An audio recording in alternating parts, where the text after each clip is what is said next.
Bienvenue sur les éclaireurs de Drakérion. Je suis Madus. Et je suis Srogat, c'est parti pour l'épisode 10.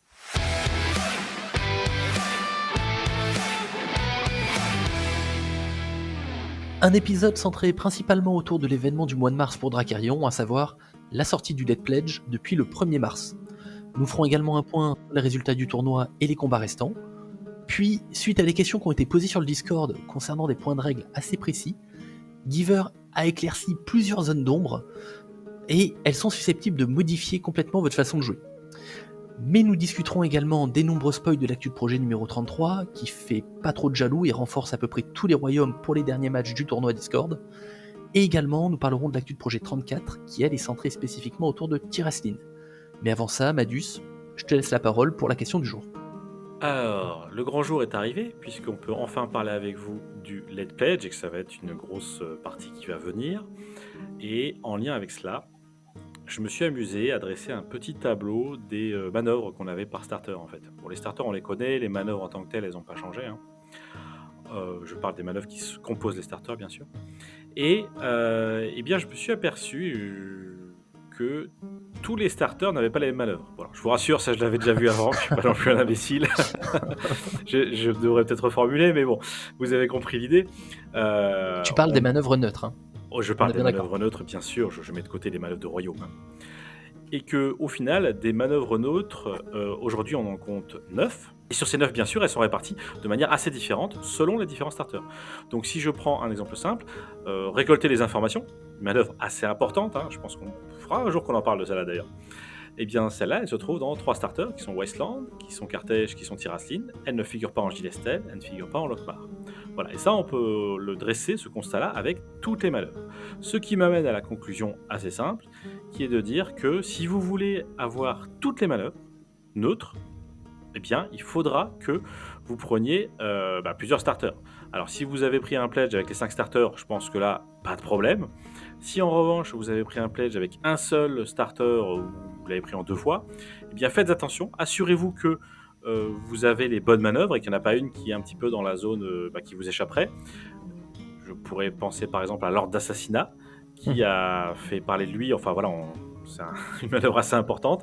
Ça ne veut pas dire que c'est auto-include, mais pas loin, je pense. Et celle-là, c'est pareil, celle-là, elle figure ni en Wasteland, ni en Tiraslin. Donc, ayez ça en tête et faites votre choix en conséquence en matière de pledge. Voilà. Pour finir, peut-être que je pourrais rajouter, tu vas me dire tout en Strogat, mais je suis pas sûr que ces manœuvres-là, on les trouve beaucoup à l'échange, puisque si on les trouve que dans les starters, bien, il y aura peut-être pas beaucoup d'excès finalement dans les boosters qu'on pourrait ouvrir. Alors justement, comme tu dis, ces manœuvres-là, neutres, ne seront disponibles initialement que dans les starters en version standard, c'est-à-dire non foil. Par contre, elles seront toutes disponibles de manière aléatoire en version foil dans les boosters et les displays qui sortiront ensuite.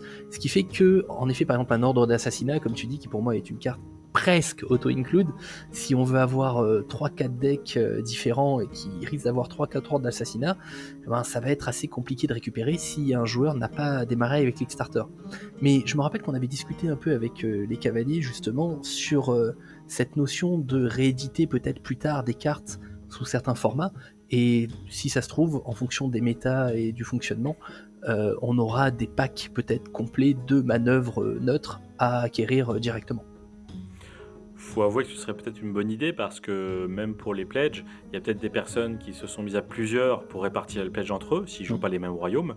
D'ailleurs, ça avait même été une solution mise en avant par les cavaliers pour dire ça peut faire baisser le coût pour jouer à ce jeu. Et bien, dans ce cadre-là, si vous répartissez les royaumes, vous aurez peut-être un problème de manœuvre si tout le monde n'a pas les 5 starters. Bon, je crois que ça nous ouvre la porte pour parler du Let Pledge, le Let Pledge, qu'on attendait depuis des mois. Ça y est, il s'offre à nous, enfin. Il est là. Ça Il aurait est été là. long. Hein. Ah oui, en plus c'est long, voilà. Oui. C'est vrai que ça aurait été long. Bon, je pense indépendamment de la volonté des cavaliers qui, à mon sens, j'imagine, auraient bien voulu l'ouvrir plus tôt. En tous les cas, on va pas bouder notre plaisir. On va peut-être prendre un petit peu de temps pour refixer un petit peu les choses, notamment pour les personnes qui ne sauraient pas vraiment de quoi est-ce qu'il s'agit. Alors, le Let Pledge, c'est, pour faire simple, la dernière fenêtre que vous avez, vous en tant que joueur, pour acheter le jeu directement auprès des concepteurs sans passer par la boutique et pour le recevoir avant la sortie. Si je veux faire les sauts, simple, ça passe comme ça. Le lead pledge, il peut s'adresser soit aux personnes qui ont kickstarté, soit aux personnes qui n'ont pas kickstarté. Alors on va répartir ça en 2 branches, peut-être juste avant d'aller là-dessus. Il a été ouvert le 1er mars et il devrait se terminer le 1er mai. Donc il va rester ouvert 2 mois. 2 mois, donc ça laisse le temps évidemment d'ajouter des choses ou autre. Si je prends la première branche dont je vous ai parlé, c'est à savoir ceux qui n'ont pas participé initialement au Kickstarter. Eh bien, ces personnes-là vont pouvoir tout simplement s'inscrire, donc sur GameFound, je ne l'ai pas dit, mais c'est là-dessus que ça se passe. C'est quelque chose qui est assez courant dans les suites d'un Kickstarter. Les personnes peuvent directement aller sur le site de GameFound et précommander les produits, c'est ça le terme pledge finalement. Et les produits, on va retrouver ceux qu'on avait vus au sein de Kickstarter avec quelques modifications, on en parle juste après. Et elles peuvent prendre donc alors soit des cartes, soit des goodies, soit un petit peu ce qu'elles veulent. Ce qui est important, c'est que c'est pas un mauvais pari. C'est-à-dire qu'on a eu l'assurance d'un des cavaliers que le prix de vente sur le lead pledge est inférieur ou égal à celui qui sera en boutique. Donc, le pire qui puisse vous arriver, c'est de payer le même prix qu'en boutique. Peut-être que ce sera un peu moins cher qu'en boutique. Donc, de toute façon, si vous n'avez pas eu la chance de participer au Kickstarter, allez-y maintenant sur GameFound si le jeu vous plaît. Il n'y a que des bonnes raisons d'y aller. Si je vais ajouter un deuxième argument, c'est que l'intégralité des sommes que vous allez verser, ou la quasi-intégralité, moins une petite commission, moins un peu de TVA aussi bien sûr, ira dans les poches des fondateurs. Donc là, c'est quelque chose qui permettra de pérenniser le jeu encore plus. Et enfin, si je vais produire le troisième argument qui est peut-être le plus important pour les joueurs, c'est que vous recevrez le jeu normalement en juin, alors que la sortie est prévue pour septembre. Donc finalement, ça fait quand même 3 bonnes raisons d'y aller sur ce GameFound. Si vous avez déjà kickstarté, eh bien, finalement, vous êtes en terrain connu. Là-dessus, vous allez retrouver les promesses que vous aviez faites dans le Kickstarter. Vous allez pouvoir éventuellement changer d'avis pour vos produits si vous voulez changer d'avis, choisir la langue, confirmer l'adresse de livraison. Bon, ça, ce sont des points qui sont quand même assez importants. Vous pouvez rajouter naturellement des produits. Les produits, comme on l'a dit, a priori, ils ressemblent quand même pas mal à ceux de Kickstarter, mais si depuis Kickstarter vous êtes tiens, je rajouterais bien, il me faut une boîte de plus, il me faut des foils, il me faut ceci, il me faut cela, bien entendu, vous pouvez le faire et on retrouve les 3 arguments que j'ai indiqués pour les nouveaux qui bien entendu s'appliquent. Un prix de vente à minima au moins aussi intéressant qu'en boutique, mais peut-être encore plus, et surtout une livraison 3 mois avant la sortie du jeu, sans compter encore une fois la pérennité pour les créateurs. Est-ce qu'on parle un petit peu des add-ons et des goodies ? Oui, parlons-en. C'est un sujet important parce que les add-ons et les goodies, c'est une des raisons pour lesquelles les joueurs qui ont déjà pledgé au Kickstarter vont revenir sur le Let's Pledge. Alors, moi, il y a plusieurs choses qui ont attiré mon attention. Déjà, principalement, le fait que l'artbook soit reporté en fin d'année. Alors, il semble que ce soit à cause d'un manque de demande de la part des joueurs. Mais bon, alors les pledgers ont été remboursés et ils ont pu commander autre chose, mais bon, c'est dommage de ne pas avoir accès immédiatement aux illustrations et au lore qui allaient être proposés. Mais je parle, je pense, principalement pour ma petite personne. Deuxième point concernant les goodies, c'est qu'on a 3 grandes nouveautés. En premier, on a donc les jetons de dégâts, qui ont déjà été un peu présentés par Giver. Je trouve, moi, qu'ils rentrent quand même plutôt bien, avec ces petites gouttes, on dirait des gouttes de sang à la double face. Je trouve ça joli, il y a un petit style, ça me plaît bien, et puis on est dans l'univers Dracarion, quoi, c'est sanglant. On nous a présenté aussi des classeurs à anneaux avec des slots de 4 pour ranger directement les playsets de cartes. Ça, je trouve ça très très pratique. Et enfin, on a en présentation des compteurs pour les points de prestige. Alors, les goodies, ils sont vraiment bienvenus, parce que je trouve que ça rajoute un petit plus. Mais par contre, je trouve la qualité des photos proposées pour ces goodies assez faible.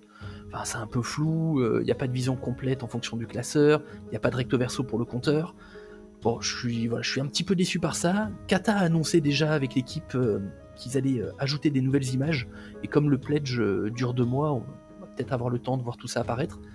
Mais pour le moment, je trouve que les goodies, du coup, ils sont pas vraiment mis en valeur, quoi. Ça valorise pas le truc. C'est un peu dommage. Qu'est-ce que tu en penses, toi, de ton côté ? C'est vrai que sur les add-ons comme toi, j'attendais de voir ce qui allait arriver. Et je suis assez en phase avec ce que tu dis. Donc les tapis, alors je crois que le tapis 2 joueurs, il va pas bouger, on n'attend pas d'illustration particulière. Les tapis 1 joueur, qu'on peut choisir par royaume, mais il a été indiqué finalement qu'on peut choisir n'importe quelle illustration. Mais on n'a pas de photo.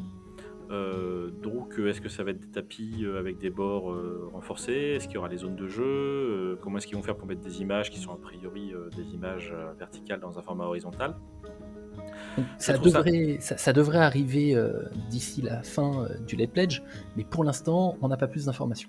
On a plus d'informations et je dois avouer que j'étais assez étonné qu'on n'en ait pas plus, qu'on ait même pas un exemple, parce qu'on a tellement attendu ce Late Pledge que je pensais que l'histoire des Playmates allait être résolue, c'est un bien grand mot, mais qu'on allait pouvoir avoir un ou deux visuels d'exemple. Donc j'étais assez étonné qu'il n'y en ait pas, c'est vrai. Sur les goodies, bah, pareil, hein, ça a pas, pour les goodies traditionnels, les pièces, etc., ça n'a pas bougé. Le classeur, oui, bon, pareil, hein, c'est étonnant qu'il n'y ait pas plus de photos, donc pareil, je suis assez étonné.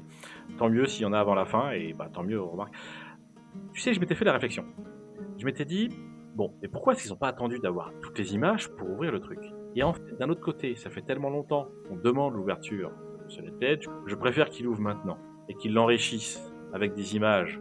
Complètement, On ait le temps de le voir après, plutôt qu'ils aient repoussé ça de 3 semaines, le temps d'avoir les images, et qu'ils l'ouvrent dans 3 semaines. tout à fait. Oui, oui, je suis tout à fait d'accord. Donc c'est une déception, mais d'un autre côté, bon, tant qu'à faire, c'est pas la fin du monde, quoi. Tant qu'on l'a Non, avant la fin. ce ne sont que les goodies. Ça n'empêche pas du tout de pledger, justement. Et en plus, voilà, 2 mois de Late Pledge, ça laisse largement le temps d'évoluer sur ce sujet. Tout à fait. Sur les pledges en tant que tels, on n'en a pas parlé, mais on fait très rapide parce que je pense que tout le monde a compris. Alors pour les nouveaux, peut-être ceux qui n'étaient pas sur Kickstarter, sachez que les pledges, donc ceux qui donnent accès aux cartes, hein, sont les mêmes que sur Kickstarter. Il n'y a pas eu de hausse des prix, donc c'est quelque chose qui est quand même assez sympa, je trouve.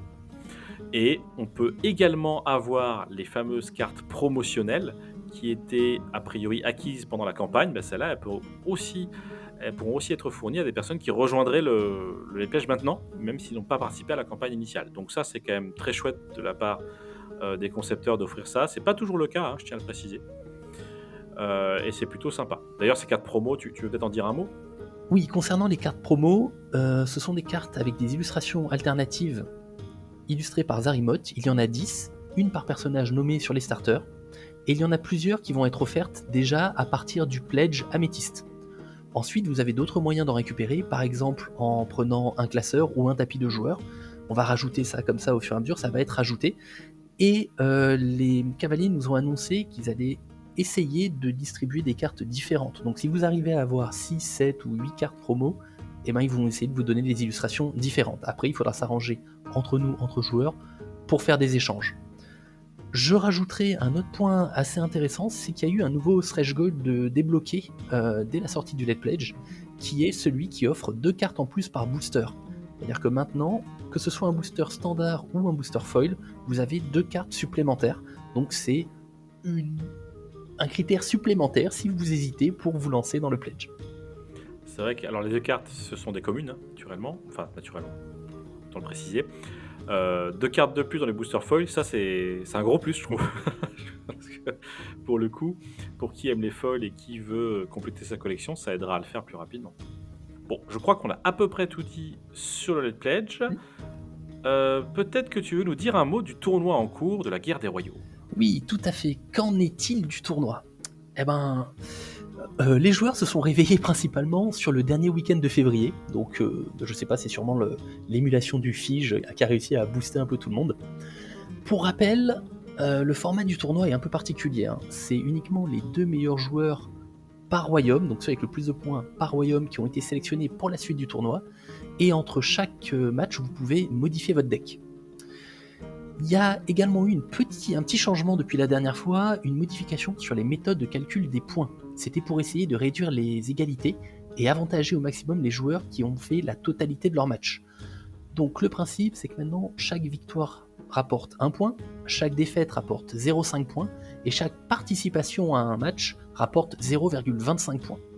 A noter également qu'il y a eu 2 abandons, et pas des moindres, puisque Gallus, qui a complètement dominé sa poule avec son deck Gilestel, je pense qu'il a fui à travers un portail. Et Juraga, lui, il est parti se planquer derrière les murailles du cercle couronne. Il a dit non, c'est bon. Donc, on a perdu 2 joueurs durant ce tournoi. Chris, Janter et Brioche ont réussi à finir les phases de poule avec 5 points chacun, donc le maximum possible. Un grand bravo à eux. Et maintenant, les tops ont enfin démarré.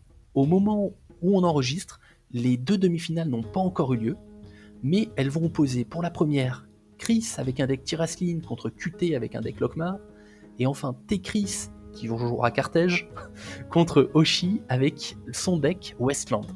Et vraiment, vraiment, félicitations à Oshi pour avoir redoré le blason de Westland.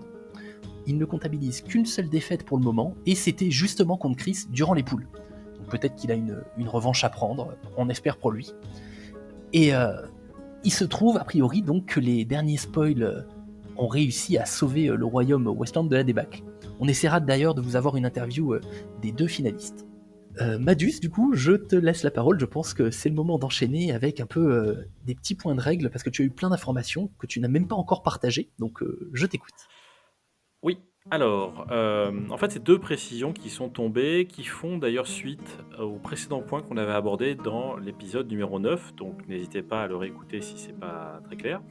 Je vais essayer de vous remettre un petit peu dans le contexte. Les questions qui ont été posées l'ont été dans la section règles. Donc si vous avez lu la section règles d'il y a 10 jours, vous avez dû voir des gros pavés, parce que chacun donnait un petit peu son avis sur des choses qui pouvaient être étonnantes. Alors, si je recale un petit peu le contexte est le suivant. On peut avoir des situations de jeu où le joueur 1 et le joueur 2 ont tous les deux plusieurs réactions à jouer pour un même déclencheur. Alors, je crois qu'on avait repris l'exemple d'une révélation de manœuvre, donc un déploiement de manœuvre qui entraînait des réactions par la suite. Mais quelle que soit la situation de jeu, à n'importe quel moment, ou si on a un déclencheur qui fait que le joueur 1 a 2 actions à faire, par exemple, et le joueur 2 on a également 2 à faire, la question se posait de comment est-ce qu'on les résolvait. Donc, on avait vu dans l'épisode 9 que on ne les résolvait pas joueur par joueur, avec le joueur 1 qui fait toutes ses réactions, qui donne la main au joueur 2 qui fait toutes les siennes. Ça, c'était les réactions en chaîne, donc c'est pas quelque chose qui a lieu dans Dracarion. Ça permettrait a priori trop de combos, trop de choses. Enfin voilà, je vous renvoie encore une fois sur la section Discord. Chacun a évoqué les aspects positifs et négatifs de chacune des solutions. Ce n'est pas la solution retenue. La solution retenue, c'est on est toujours dans l'alternance. Donc il y a un déclencheur, il y a une fenêtre de réaction qui s'ouvre. Joueur 1, j'en ai plusieurs, j'en choisis une parmi toutes celles qui sont légales que j'ai le droit de jouer. Je la résous, je donne la main au joueur 2 qui fait pareil, il en résout une, il me redonne la main et on fait comme ça. Voilà. Donc les précisions qu'on a eues. La première, les réactions imbriquées. Les réactions imbriquées suivent exactement la même règle, il n'y a pas de priorité. Donc si vous avez un déclencheur A qui se révèle, vous choisissez parmi toutes les cartes qui disent réaction, quand l'événement A se produit, vous pouvez faire ce truc. Vous en choisissez une, vous la résolvez. Vous donnez la main au joueur B qui fait pareil. Quand vous récupérez la main, vous pouvez jouer toutes les autres cartes qui disent quand la réaction A a eu lieu, jouez là, donc pareil. Si jamais il y a un nouveau trigger qui s'est déclenché, donc un nouveau déclencheur qui est intervenu, parce que vous avez mis une carte en jeu, parce que l'adversaire s'est défaussé une carte, parce qu'il y en a une qui a été détruite, peu importe. Et bien là, dans ce cas-là, ça augmente votre pool de cartes légales jouables. Vous pouvez dire, tiens, je pouvais avant jouer qu'une seule carte de réaction parce qu'il n'y en avait qu'une seule qui s'était produite. Maintenant qu'il y a un trigger B qui est intervenu, je peux choisir de jouer soit ma carte qui faisait référence au trigger A, soit ma carte qui fait référence au trigger B. D'accord ? La réaction imbriquée n'a pas la priorité sur l'autre. On pourra toujours la jouer avant ou après. Donc ça fait partie du pool de réactions que vous pouvez jouer. Ça, c'est le premier point. Le deuxième point, il concerne en fait une des orientations que avaient pris les cavaliers. D'ailleurs, c'était Giver qui nous avait dit, lorsque vous résolvez vos réactions, le joueur 1, il commence par dire toutes les réactions qu'il va devoir faire, il en choisit une, il l'a fait. Mais ça veut dire qu'il doit les annoncer, même s'il ne les résout pas d'un seul coup. Et le joueur B doit faire pareil. Donc là, on avait été plusieurs à se dire, waouh, on n'avait pas ça du tout en tête quand même. Donc ils ont réfléchi entre eux et finalement ça on laisse tomber. Donc quand on a le joueur A qui a plusieurs réactions à jouer, il en choisit une, il annonce celle qu'il veut jouer, il la résout, il donne la main au joueur B. Il n'est pas obligé d'annoncer toutes les autres qui sont dans son pool. Voilà, c'est ça que ça veut dire. Donc, à titre personnel, je trouve ça pas mal en matière de fluidité. Ça évite de se casser un peu la tête ou d'oublier des choses, quoi, tout simplement. Ça c'est la deuxième précision. Je pense que c'est une précision qui est quand même assez importante et c'est une des précisions qui avait fait couler beaucoup d'encre sur la section règles. Le troisième point, c'est dernière précision finalement. Qu'est-ce qui se passe quand je récupère la main ? Donc j'ai le joueur 1, je reprends mon exemple, qui a 2 réactions à jouer, il en joue une, il donne la main au joueur B. Le joueur B, la question que je me posais, c'est est-ce qu'il peut dire je repasse la main au joueur A, comme ça je garde mes réactions pour plus tard, parce que peut-être que mon effet il sera plus puissant une fois que le joueur A aura réactivé sa deuxième réaction. On pourrait imaginer des situations de jeu comme ça. Bon, ça, Giver m'a dit, c'est niet. À partir du moment où je récupère la main et où j'ai des réactions à jouer, je dois les jouer. Alors, les réactions, je vous rappelle, elles sont facultatives, sauf s'il y a marqué réaction imposée, hein, obligatoire, forcée. Mais à partir du moment où j'ai des réactions qui ne sont pas forcées, si je choisis sciemment de rendre la main à l'autre joueur et de ne pas les activer, je ne pourrai plus les réactiver par la suite. Ma fenêtre s'est refermée. Voilà. Et dans ce cas-là, je ne pourrais plus les réactiver. Alors, je ne pourrais plus les réactiver pour le trigger qui est en jeu actuellement. S'il se passe autre chose dans le jeu qui rouvre une fenêtre, bah, je pourrais jouer celle-là, mais celle du premier trigger, je ne pourrais pas les jouer. Mais voilà, donc quand tu dis celle du premier trigger, s'il y en a plusieurs qui peuvent être activés mais non obligatoires sur le premier trigger et que je décide de passer, je passe pour toutes mes activations possibles sur ce trigger-là. Absolument. Ah oui. Donc, Absolument. très bien. Alors, moi j'aurais bien aimé quelque chose qui dise qu'on puisse rendre la main à l'autre, parce que c'était quand même une prise de risque, un peu comme la fin du tour, quoi, quelque part. La fin du tour, tu dis, bah, je passe, mais si l'autre passe aussi, t'as peut-être, voilà, c'est une sorte de petite prise de risque. J'aurais trouvé ça bon, il y aurait peut-être une certaine logique, et je me suis dit, ça aurait pu être sympa pour les situations de jeu, parce que tu prends un risque, parce que si l'autre passe aussi, la fenêtre est refermée définitivement, t'as perdu des trucs, mais si l'autre fait quelque chose, tu te dis, ah bah super, je vais pouvoir faire ma réaction qui sera plus puissante dans telle ou telle situation. Donc j'aimais bien ce côté risque-récompense, mais ils n'ont pas choisi ça. Alors il y a sûrement plein de raisons qui font que c'est pas un bon système, hein. J'ai pas la donnée dans les cartes, mais en tous les cas, voilà, on pourra pas céder la main pour voir ce qui se passe. Merci pour toutes ces informations. Passons maintenant au premier des différents spoils présentés dans l'actu de projet numéro 33 du 25 février 2024. Alors, nous n'allons pas aborder la totalité des spoils présentés dans cet épisode car ils sont très nombreux, mais nous en avons sélectionné certains, avec plus ou moins de préférence. Et je ferai volontairement l'impasse justement sur le jouteur intrépide dont nous avions déjà parlé lors de l'épisode 5. C'est un cavalier Tirasline qui tape fort mais avec très peu de vie. Donc celui-là, on le met de côté. On démarre tout de suite avec l'enfant du peuple archer, qui est un personnage Westland. Cette carte est accompagnée d'un lore assez rapide, qui nous explique à nouveau comment l'invasion de Lockmar a surpris l'ensemble des autres peuples. Les elfes furent contraints d'envoyer la totalité de leurs troupes au combat, mais bon, ça ne suffisait pas. Ils ont donc également demandé aux plus jeunes d'entre eux de partir au front, malgré un manque évident de formation au combat. Et nous savons également que Morwen, qui est la dernière née des elfes, chaque perte dans les rangs elfiques est une catastrophe pour la survie de leur race, donc ça montre à quel point les elfes sont désespérés pour être prêts à envoyer leurs enfants au combat. Madus, qu'est-ce que tu peux nous dire sur les caractéristiques de cette carte ? Alors, je vais vous les relire, hein. Désolé pour ceux qui ont la vidéo, mais pour ceux qui ont l'audio, ça permet de suivre aussi. C'est un personnage non nommé qui coûte 2 à mettre en jeu, 2 d'attaque au corps à corps, 0 à distance, 1 de riposte, 5 de points de vie et 1 de prestige. Précision importante, les statistiques que je viens de vous lire sont les bonnes. Celles qui avaient été spoilées voilà quelque temps sur le Discord contenaient des erreurs dans la répartition des points. Donc ce que je viens de vous lire, ce sont bien les statistiques de la carte que vous recevrez d'ici quelques mois. Elle a 3 traits, archer, bosquet d'été, elfe, et elle a une capacité passive, donner 1 d'attaque à distance à ce personnage tant que vous contrôlez au moins un autre personnage archer. Alors je vais peut-être reformuler, donner plus 1 d'attaque à distance. Ça me semble important parce que si on a d'autres modificateurs, bien entendu, ils vont s'ajouter. Bon, ça, quelque part, c'est assez dans le thème, hein, finalement. Avoir un personnage qui a 1 d'attaque à distance, alors peut-être plus, hein, d'ailleurs, on attend encore les fameux bonus. C'est quelque chose qu'on connaît bien chez Westland, surtout sur la section elfe. On n'est pas très étonné. Je t'avoue que moi, quand j'ai eu la carte, j'étais assez étonné plutôt de ces stats de points de vie. Je me dis, qu'est-ce que c'est que cette répartition 1, 2, 1, 5. Là où les archers qu'on a eu jusqu'à présent étaient quand même plutôt légers, par là comprenait qu'ils étaient un peu fragiles. Bah là, on a presque un steak, quoi. Un enfant du peuple archer, mais qui a plus de PV que notre... Ah bah, pour du Westland, oui. Hein. Donc je dis, tiens, ok, étonnant.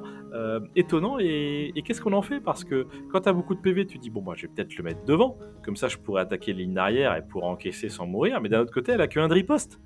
Donc est-ce que, tu vois, c'est presque antinomique, quoi. Parce qu'un de riposte, tu dis, je vais plutôt le mettre derrière, mais derrière 5 PV, bon, ok, je suis sérieux à l'infiltration. Donc je sais pas encore très bien comment est-ce que je la jouerais si je devais l'intégrer dans un deck. Pareil. Tu vois, quand j'ai vu la carte, je me suis dit, bon, magnifique, pour 2 d'or, elle a 5 points de vie, c'est quand même très agréable pour une elfe. Bon, après, elle peut avoir un petit dégât à distance, donc c'est intéressant, mais même si je trouve ses stats très très fortes, elle n'est de toute façon déjà jouable que dans un deck elfe, un deck où il y aura des archers. Tu peux pas la jouer dans un deck nain, parce que sinon sa capacité ne sert à rien. Oui, et les nains ont des bodies quand même plus intéressants. Donc où est-ce qu'on la met? Est-ce qu'on la met derrière pour pouvoir faire des petits pings de temps en temps en attendant qu'elle finisse par mourir, lentement? Ou est-ce qu'on la met devant, justement? Tu vois, je me dis, peut-être qu'en la mettant devant, et elle va permettre d'aller chercher du coup les lignes de soutien adverses avec son archerie, ça peut être un bon compromis, parce que pour deux, c'est pas très cher payé, je trouve. C'est vrai qu'elle est quand même correctement statée.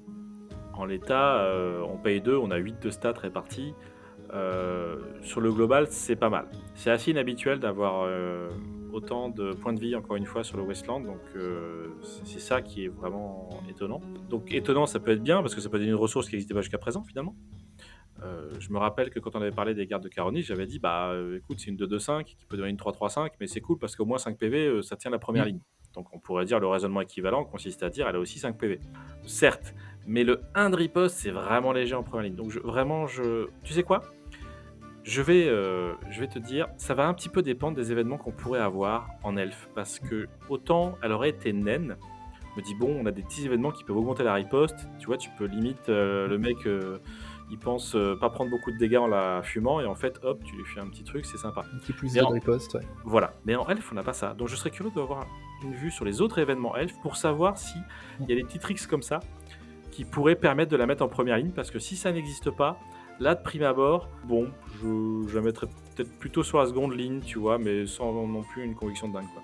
Mais dans tous les cas, qu'elle soit en première ou en seconde ligne, pour l'instant, au vu des cartes sorties, moi je la jouerai, parce que 2 d'or pour 5 de vie chez Westland, ça m'intéresse, dans tous les cas. Oui, et en plus, c'est vrai que si on se remet dans le prisme de dire si je veux faire un deck pur elfe sans nain, peut-être pour utiliser voilà, c'est la cité elfe qui viendra, bah c'est cool quoi. Ça fait encore des possibilités. Encore une fois, si on prend que les elfes, les PV ils sont pas énormes, donc bon, c'est bon. Si les nains sont plus là pour tenir la première ligne, on est content d'avoir ce genre de carte quand même. Je voudrais aussi revenir juste sur la qualité du dessin, hein, encore une fois, d'Alissa, qui nous sort une illustration absolument sublime avec des jeux de lumière, avec des petits effets, la forêt, enfin la carte est très très belle, on dirait une photo. Enfin, je suis toujours impressionné par la qualité des illustrations. Avec un très très bel arrière-plan d'ailleurs, hein, c'est enchanteur quelque part, comme tu dis, avec un bel effet d'ombrage et autres. Donc c'est à la fois enchanteur et à la fois au premier plan, on a ce personnage qui est superbement réalisé, avec toujours, moi il faudra que Dalissa me dise comment est-ce qu'elle fait pour faire des cheveux aussi bien faits. J'ai toujours fait des cheveux féminins, donc je trouve ça une très très très belle réalisation. Et bien pour poursuivre, je passe directement à l'actu de projet numéro 34, qui met en avant le royaume de Tiraslin. Alors, nous avions déjà discuté lors de l'épisode 5 des différents cercles qui composent le royaume, mais je vous fais un rapide récapitulatif. À l'origine, la cité de Tiraslin ne comprenait qu'un seul mur, celui du cercle couronne, qui rassemble l'élite, aussi bien politique que culturelle ou guerrière. Lors de la chute, le mur du cercle extérieur a été construit en urgence à l'aide des différents peuples pour protéger les populations en exil. Les humains ont fourni la main-d'œuvre, les elfes leur magie, c'était avant qu'elle soit interdite dans tout le royaume, et les nains leurs compétences en ingénierie. Puis, durant les 10 années qui ont suivi la chute, et afin de gérer l'afflux massif des réfugiés, Tiraslin a fait bâtir le cercle intérieur. Le cercle extérieur, donc, regroupe les populations exilées de l'Est qui ont fui suite à l'invasion de Lokmar. Il sert de zone de transit pour filtrer les individus, faire un peu le choix entre les plus compétents, et surtout pour empêcher les espions ennemis de pénétrer plus en avant dans le royaume. Mais bien qu'il subsiste dans la pauvreté, les villes du cercle extérieur, elles disposent quand même de nombreuses habitations, de commerces, de temples, elles ont tout le nécessaire pour la survie. Il y a un ordre un peu précaire qui est maintenu par la milice et par l'ordre Vindicar, mais j'y reviendrai juste après. Le cercle vassal, si vous vous rappelez, il représente une couche de défense supplémentaire. Alors, non seulement parce qu'il héberge les différents seigneurs, comme par exemple Tamru avec ses hippogriffes, et donc le gros des troupes, mais également car il est majoritairement composé de champs. Donc ça garantit travail et subsistance pour ceux qui parviennent à venir y travailler. Et bien que le travail soit quand même assez harassant et épuisant, c'est toujours mieux que de risquer sa vie en cas d'attaque dans le cercle extérieur, quoi. Et enfin, on a le cercle couronne, où se situe le palais royal et les nobles, mais également les responsables du culte Vindicar, donc qui vénèrent la divinité de la justice. Et juste avant de vous parler des spoils de l'actu de Projet 34, je voudrais partager avec vous en exclusivité les statistiques et la capacité de Enora dont nous avions discuté dans l'épisode 6. On en sait maintenant un peu plus sur elle. Enora, elle fait partie de l'ordre Vindicar. Donc c'est un ordre apparu une fois que les premières pierres de l'actuel royaume de Tiraslin ont été posées, alors que les peuples humains vénéraient un panthéon plus ou moins commun avec plusieurs divinités. Aujourd'hui, en Tiraslin n'est accepté plus qu'un seul dieu, qui est de représentation masculine, qui est le dieu de la justice. Et d'après ses prêtres, il a été trahi par les autres divinités au moment de la chute. L'ordre et la justice, ça a une importance capitale au sein de Tiraslin. Il existe plusieurs temples dédiés uniquement à ce seul dieu. Tous les autres ont été complètement rasés ou condamnés, ou carrément, comme le collège de magie qui a été, lui, muré, complètement clôturé. La magie chez Tiraslin, c'est un blasphème. Donc, les recrues de l'ordre Vindicar, elles passent leur enfance au temple. La plupart, ce sont des orphelins de guerre. Et à l'adolescence, on les envoie en tant qu'acolytes pour faire leurs preuves. Bon, il arrive que certains ne reviennent jamais de leur mission, mais Enora, elle a été envoyée justement pour faire ses preuves auprès de Tamru. Autant pour se former à son rôle, mais également pour surveiller ce général assez influent pour le compte de l'ordre Vindicar. Et elle porte un bandeau, et on sait maintenant pourquoi. Parce que le rite de passage à l'adolescence est assez cruel dans cet ordre. On crève tout simplement les yeux des jeunes. Et ben, comme on dit, la justice est aveugle, hein, mais heureusement, bien que ne voyant plus, les membres de l'ordre sont guidés divinement, et ils n'ont plus du tout besoin de voir pour savoir. Mais Enora, c'est un peu particulier, c'est pas pour rien que c'est un personnage nommé, elle cache un secret particulier qu'elle n'a pas le droit de révéler à l'ordre, et est-ce que ça concerne justement sa mission avec les hippogriffes? Qu'est-ce qui se passe? On va en apprendre un peu plus au fur et à mesure. Mais voilà, Madus, qu'est-ce que tu peux, toi, nous dire sur ta carte préférée? Je tiens à préciser, c'est l'illustration que je connaissais avant l'effet de la carte, que je trouve la plus réussie, c'est ma favorite du jeu, si vous voulez tout savoir. Alors, notre Enora, bon, alors, peut-être que je peux rappeler les stats quand même. Oui. 3 d'or pour l'invoquer, 3-3-5, donc 3 au corps à corps, 3 de riposte, 5 PV et 2 de prestige. Donc elle est jeune investigatrice, c'est le sous-titre du fait qu'elle soit nommée. Et 3 traits, tu as déjà fait allusion, acolyte, hippogriffe, vindicar. Elle a une réaction. Lorsque ce personnage détruit un défenseur, ôtez les capacités imprimées d'un personnage non nommé lors de ce tour. Alors qu'est-ce que je pense de ça? Je t'avoue que je m'étais fait des films quand j'avais vu un petit peu l'illustration. Et quand j'ai eu la capacité, j'ai eu une petite redescente à gérer, quoi. Je me suis dit, Tu voulais ok. plus. Ouais, je voulais un peu plus. Alors, les stats en elles-mêmes, bon, c'est plutôt cool. Je n'ai pas grand-chose à dire de ce point de vue-là. Elle est bien, elle est pas non plus, c'est pas un steak, mais en même temps, bon, si la nana vient de lui crever les yeux et autres, on va pas lui filer 8 PV, quoi. Enfin, elle a déjà une hémorragie interne à gérer, bon, voilà, on va peut-être la laisser gérer ses affaires avant. Et non, sur les faits, simplement, donc là, réaction lorsque ce personnage détruit un défenseur, donc ça ne va marcher que quand elle attaque.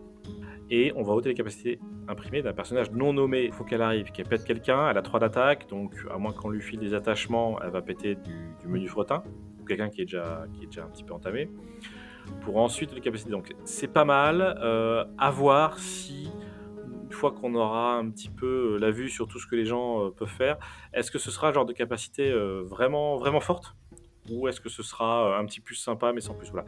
Je suis un peu mitigé. Je t'avoue que je suis mitigé. Faudrait que je la joue pour savoir. Pour l'instant, je suis également très mitigé, d'autant que ces traits, avec les cartes dont on dispose actuellement, ne permettent pas de l'équiper de manière intéressante. Elle n'est pas assez extérieure, on peut pas lui mettre de soins ou quoi que ce soit, donc je suis assez mitigé. L'effet, je le trouve pas très fort, mais au-delà de ça, en tant que tel, certes, je n'apprécie pas plus que ça au niveau de son effet. Je me dis, on est sur un jeu de cartes avec un lore évolutif, on est sur un personnage acolyte apprenti qui débute, avec déjà un effet de blanc pour des personnages non nommés.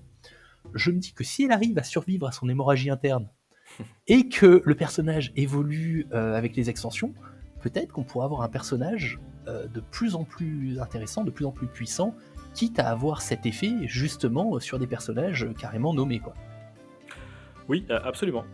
Nous savons également que Tiraslin est un royaume très étendu. Passer d'un cercle à l'autre peut prendre énormément de temps. Donc quoi de mieux pour se déplacer rapidement qu'une bonne monture? Le cheval est la solution optimale. Autant pour se déplacer rapidement que pour enfoncer les lignes adverses. Et avec l'actu de projet numéro 34, on nous propose 2 spoils centrés autour de nos amis des Canassons. Le cheval des terres de l'Ouest, qui est un attachement vraiment pertinent, on va dire, pour Tiraslin, et la charge téméraire, donc un événement qui va peut-être permettre de faire de gros trous dans les lignes ennemies. Madus, est-ce que tu peux nous faire une présentation de ces 2 cartes? Tout à fait. Alors, le cheval des terres de l'Ouest, c'est un attachement, il coûte 1 d'or à jouer et il ajoute un bonus, plus 1 en attaque au corps à corps, plus 1 en vie. Et tout ça sans ajouter de prestige. Il est cercle extérieur, il est cheval, il est monture. 3 traits pour cet attachement donc. Et il donne le trait cavalier au personnage lié à l'attachement. Il a une action en plus de ça, qui est que si on l'incline, donc si on incline l'attachement, on peut le déplacer d'un personnage à un autre personnage. Voilà. Donc ça c'est plutôt sympa. On peut peut-être déjà parler du cheval et puis on fait après la charge téméraire. Oui, parlons du cheval, oui, parce que là je pense que c'est nécessaire. Alors, je vais peut-être commencer par, je sais que t'aimes pas ça, mais excuse-moi, l'illustration et la carte en elle-même. Tu sais, quand j'ai vu la première fois, je me suis dit, waouh, on dirait une carte du Seigneur des Anneaux. J'ai joué à un jeu qui était le Seigneur des Anneaux en JCE. Certains d'entre vous connaissent peut-être d'ailleurs. Et on est vraiment sur quelque chose qui pourrait faire penser à ça. Ça fait penser à l'Westfold, ça fait penser à la gamme de couleurs qu'a utilisé Alex pour cette illustration. Et puis le cheval, excuse-moi, mais waouh, l'illustration du cheval, elle me bluffe quand même.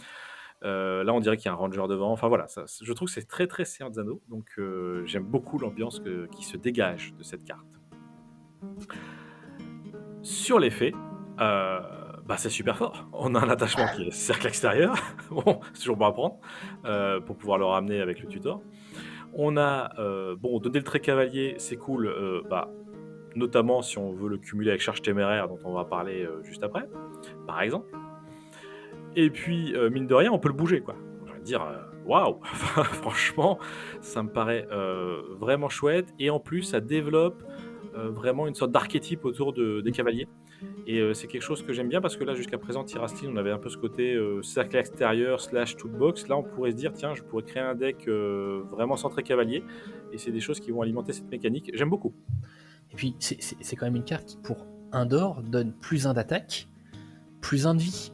Enfin, je trouve ça assez fort pour du Tiraslin, parce que la première chose qui m'est venue à l'idée, et on en avait parlé tous les deux, tu mets ça sur Godric pour 1 d'or, du coup Godric il passe à 5 d'attaque et il passe directement à 9 de vie parce que c'est un attachement.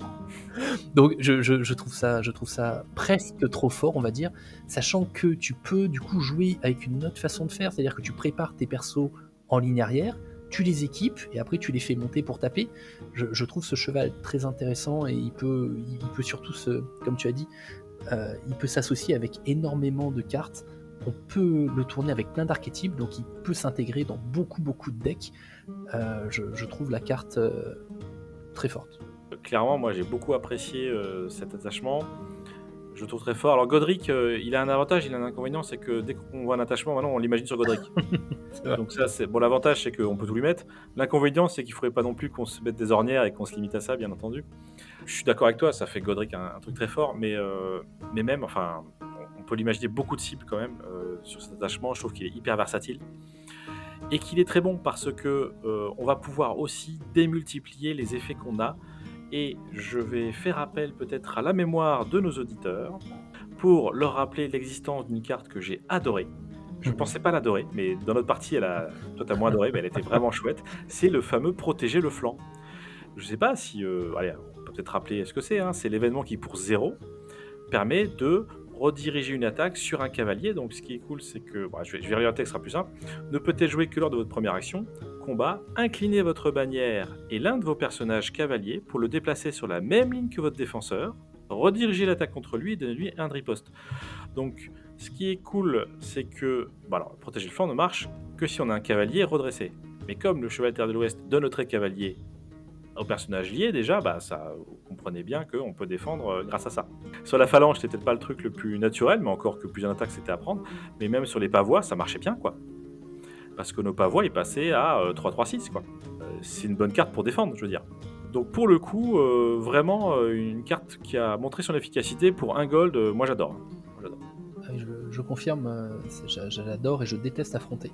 Parce que ça va dans tous les sens, c'est sans fin, c'est une plaie à gérer, je trouve, cette carte. Donc très fort.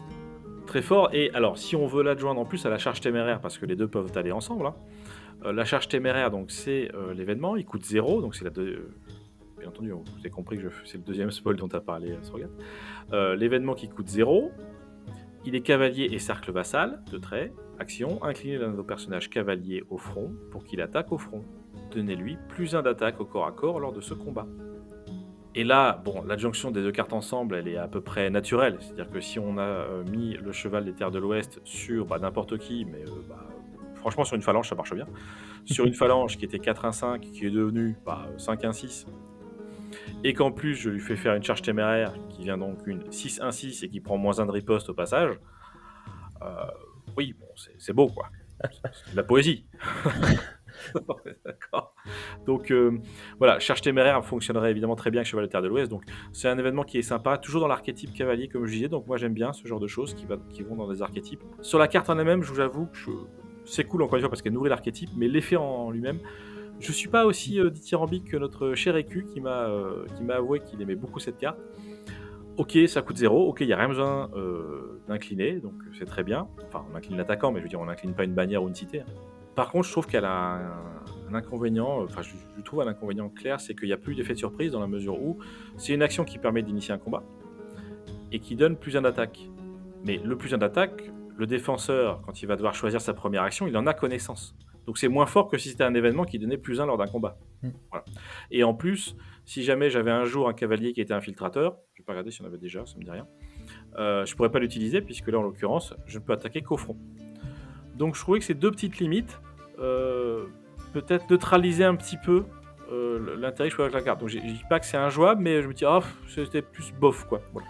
Oui, je la trouve moins intéressante que le cheval parce que, comme tu dis, même si elle coûte 0 et qu'elle ne nécessite pas d'engager une bannière ou une cité, ça ne rajoute que plus 1 d'attaque pour une carte. Ça m'a pas encore sauté aux yeux, donc on verra ce qu'on va en faire et ce que ça va donner, mais pour l'instant, ça me passionne pas plus que ça. Je trouve le cheval beaucoup plus intéressant. Pour finir là-dessus, finalement, je pense que son coup principal, c'est la place qu'elle va prendre dans le deck. Est-ce que sur 60 cartes, j'ai envie de mettre une carte qui file plus 1 d'attaque? Là, comme ça, je suis pas sûr, mais bon, à voir. Bah, ça peut dépendre des personnages que tu as sur le board et de ce que tu vas affronter. Par exemple, si tu démarres avec un jouteur intrépide, donc si on se rappelle, c'est un personnage hippogriffe qui est 4-1-4, c'est-à-dire qu'un jouteur il a déjà 4 d'attaque de base. Si tu lui mets une charge téméraire, bon, bah, il va pouvoir venir tuer directement du cartège par exemple, à 5 d'attaque. Donc je pense que ça va se calculer en fonction des match-up et des différents styles de jeu de chacun.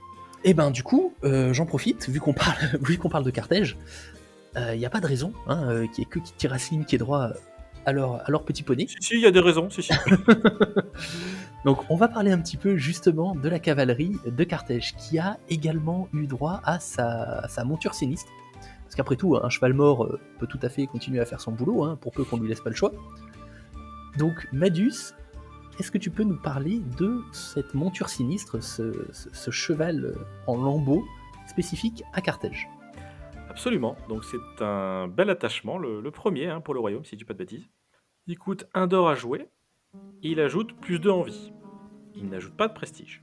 3 traits, cheval, monture, squelette. Et on a 2 effets. Le premier, c'est une action. Inclinez votre bannière pour lier cet attachement à un autre personnage. Donc ça rappelle un petit peu ce qu'on a vu avec l'attachement dont on vient de parler. Le deuxième effet, c'est réaction. Lorsque cet attachement est lié à un personnage, défaussez la première carte de votre deck. Donc là, on va retomber sur l'alimentation de mécanique qu'on connaît déjà un petit peu dans le royaume des morts vivants, qui pourra éventuellement d'ailleurs être utilisé ou pas, puisque je rappelle que les réactions sont optionnelles. Donc même si on joue sur une autre mécanique, c'est finalement pas gênant d'avoir ça.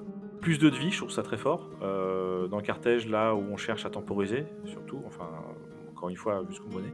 Je trouve ça très bon. Le fait qu'on puisse en plus lier l'attachement de personnage, de bouger encore une fois, c'est super fort parce que si on est sur une fin de vie d'un personnage, on peut quand même sauver l'attachement quelque part. C'est pas gratuit pour autant, incliner la bannière.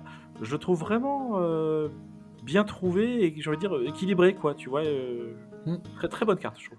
Ah mais je le trouve très très équilibré comme tu dis. J'aime beaucoup les caractéristiques, donc plus de vie pour du cartège, comme tu dis, pour du contrôle, je trouve ça assez intéressant.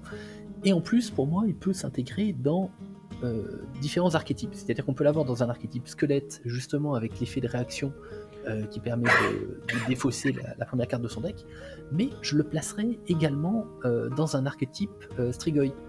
C'est-à-dire que si on prend par exemple un orphelin égaré qui se soigne quand il détruit un autre personnage, et qui a un filtrateur, si on lui met ça, ça lui permet de temporiser et de venir se soigner un peu plus souvent. Je le trouve également intéressant par exemple sur la carte qu'on nous a présentée qui est l'amante de la mort. Je ne sais pas si tu te rappelles de cette carte. C'est un personnage cartège. Quand tu l'inclines, il se prend un dégât et tu peux soigner un Strigoi de 1. Ah oui, c'est vrai, oui. Et bien avec ça lui accorde 2 points de vie supplémentaires. Et donc ça lui permet de tenir. Et au moment où tu vois qu'elle va bientôt arriver à terme, et ben hop, tu bascules le cheval sur un autre personnage. Donc je trouve ça intéressant dans 2 archétypes. Pour moi, en Strigoi, ça pourrait être pas mal. Et également en squelette pour un peu épurer son deck. Donc à voir ce que ça va donner, mais j'aime beaucoup cet attachement cartouche. Est-ce que tu me permets de faire mon Strogat? Oui, je t'en prie. Allez. Ouais, en plus, si tu le mets sur Godric, c'est un 4-3-10, quoi. T'imagines un peu Godric. Tout à fait. Nous finirons cette fournée de spoil avec une nouvelle bannière Lockmar qui s'est glissée dans le Let Pledge. Alors malgré la qualité initialement très basse de l'image, nous sommes allés chercher pour vous des informations plus détaillées. Des éclaireurs pour rien. Des éclaireurs avec des lunettes, c'est un peu compliqué pour moi, mais on a réussi à récupérer ça. Est-ce que vous vous rappelez de l'abomination vorace? C'était un démon Garuda qui nous a été présenté pour Halloween. Eh bien, il se trouve que lui aussi, il sert une divinité majeure qui s'appelle, je vous le donne en mille, Garuda. Si Lilith, c'est une démone spécialisée dans le charme et dans la ruse, Garuda, lui, il se concentre sur la faim. Autant la faim, celle de ses ouailles, que celle de ses ennemis. Les hordes démoniaques de Garuda sont principalement composées d'humains qui ont succombé à la folie et à la faim, mais également de diablotins, qu'on appelle les gloutons. Il y a d'autres horreurs indicibles, comme par exemple les grotesques, si pour ceux qui sont un peu familiers de ce genre d'univers. Ce sont des démons qui se battent en ciblant spécifiquement les ressources ennemies. Donc ils empoisonnent les récoltes, ils détruisent les réserves, ils poussent l'ennemi à la famine pour leur faire perdre complètement la tête et les pousser aux pires horreurs. Et cela afin de gagner tout en renforçant ses propres rangs. Et cette bannière, je l'aime beaucoup parce qu'elle apporte de la nouveauté dans le jeu. Mais bon, Madus, je te laisse la présenter plus en détail pour ce petit spoil des éclaireurs. Merci. Alors ce qu'on a vu grâce à notre longue vue, c'est que, et là-dessus je pense que tu vas pouvoir rebondir, c'est que la valeur d'initiative de la bannière, c'est X. X correspond à l'initiative d'une bannière adverse. Donc quand on est 2, c'est forcément celle de l'adversaire, mais quand on se rappelle que Dracarion est aussi pensé pour être un jeu multijoueur, ça vous laisse imaginer les possibilités. Et puis ensuite, on a la fameuse mise en place avec notamment l'abomination vorace, un avant-garde glouton et un grotesque de chair. Oui, et je rappelle que justement, quand il y a une valeur de X, en cas d'égalité de bannière, il faut déterminer de manière aléatoire qui va être le premier joueur. Oui, donc c'est tout l'intérêt de cette bannière, qui nous rappelle un effet qu'on a connu dans un jeu précédent, qui était game designé par la même personne. Donc ça vient pas de nulle part, mais oui, c'est forcément... c'est forcément intéressant. Cela dit, la bannière de Lockmar, la première, est-ce qu'on est d'accord pour dire que c'est celle qui a la plus haute initiative? Tout à fait, oui. Oui, donc Il me semble qu'elle est à 18. Ouais. Donc on reste autour de Lockmar aime bien jouer en premier, quoi. Oui, je pense que Lockmar aime bien être premier, parce qu'il faut dire que Lockmar est quand même assez agressif, on n'est pas là pour temporiser. Et avec cette bannière-là, ça ne va pas forcément non plus dans ce sens, quoi. Ah oui, dans le sens temporisé? Non, ça va pas Non. dans le sens temporisé, non. Effectivement. Oui, donc une bannière qui va mettre en avant les fameux Garuda dont on vient de nous parler. Et donc sur les 3 de la bannière, on connaît que l'abomination vorace, si je dis pas de bêtises, hein. Tout à fait. Pour l'instant, on ne connaît que l'abomination. Un petit mot peut-être sur le visuel de la bannière, que je trouve très réussi, parce que je trouve que c'est un excellent mélange entre une porte et une bouche. Je pense pas qu'on aurait pu mieux faire à ce niveau-là. On arrive au bout? On arrive au bout. Merci, merci déjà à tous de nous avoir suivis et n'hésitez pas à venir discuter avec nous sur le Discord et sur les différents réseaux sociaux. Et également merci à l'équipe pour nous partager autant d'informations de manière maintenant très régulière. Et autant de spoil, 2 semaines, 2 spoils à chaque fois par semaine, ça fait pas mal de choses à dire et puis ça peut enrichir en plus l'expérience de jeu sur TTS. C'est super, Il va falloir qu'on tienne le coup. Hein. carrément. On a noté qu'on avait une petite progression du nombre de vues sur YouTube, donc on remercie vraiment aux nouvelles personnes qui nous écoutent en espérant que le contenu vous plaise. Merci à tous. Au revoir. Ciao!